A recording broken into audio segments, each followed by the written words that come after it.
इंतजार मत करो, जो भी करना है आज और अभी से ही शुरू कर दो। तो चलिए इस बात को एक कहानी के माध्यम से समझते हैं। एक बार एक गांव में एक साधु रहता था जो भगवान पर बहुत विश्वास रखता था। एक बार वह साधु पेड़ के नीचे बैठा था और भगवान को याद कर रहा था, तो अचानक वहां बाढ़ आ गई। चारों तरफ पानी ही पानी। सब लोग अपने आप को बचाने के लिए ऊपर पहाड़ की तरफ भागने लगे। उनमें से एक आदमी देखा कि इस हालात में भी साधु जी भगवान की तपस्या कर रहे हैं। वह सोचा कि ये अपने आप को बचाने के लिए कहीं जा क्यों नहीं रहे हैं। तो उसने साधु जी से बोला, अरे आप कहीं जा क्यों नहीं रहे हो? आप भी मेरे साथ ऊपर पहाड़ की तरफ चलिए, नहीं तो डूब जाएंगे। तो साधु बोले, अरे हमें क्या होगा, मैं भगवान की इतनी तपस्या करता हूँ, मुझे कुछ नहीं हो सकता, मुझे भगवान अपने आप बचाएंगे। धीरे धीरे पानी साधु के कमर तक आ गया। अब लोग वहां से नाव लेकर निकलने लगे।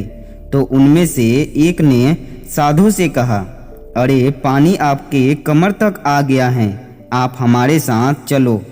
तो साधु ने कहा कि नहीं, भगवान मुझे अपने आप बचाने आएंगे। और नाव वाला भी वहां से चला गया। कुछ देर बाद पानी इतना बढ़ गया कि साधु के सर तक पहुंच गया और अब लोगों को बचाने के लिए हेलीकॉप्टर निकलने लगे। एक हेलीकॉप्टर साधु के पास आया, जो कि आखिरी हेलीकॉप्टर था।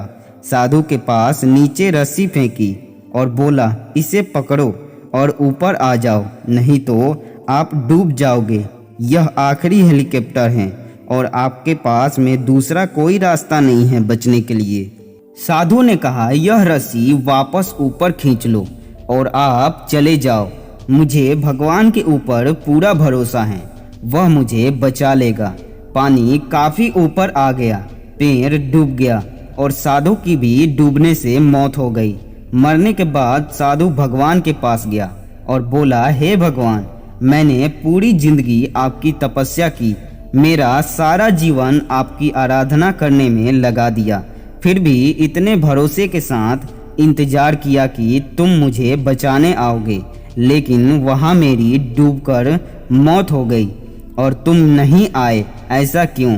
भगवान बोले, मूर्ख इंसान, एक नहीं 3 बार आया था, वो तीनों बार मैं ही तो था।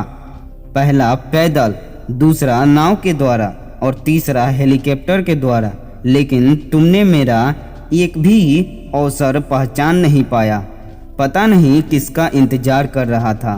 इस तरह जिंदगी में हमें ऊपर वाला बहुत से मौके देता है, लेकिन हम सब उस मौके को ठुकरा कर पता नहीं किस चीज़ का इंतजार कर रहे होते हैं कि वो होगा तभी मैं करूँगा।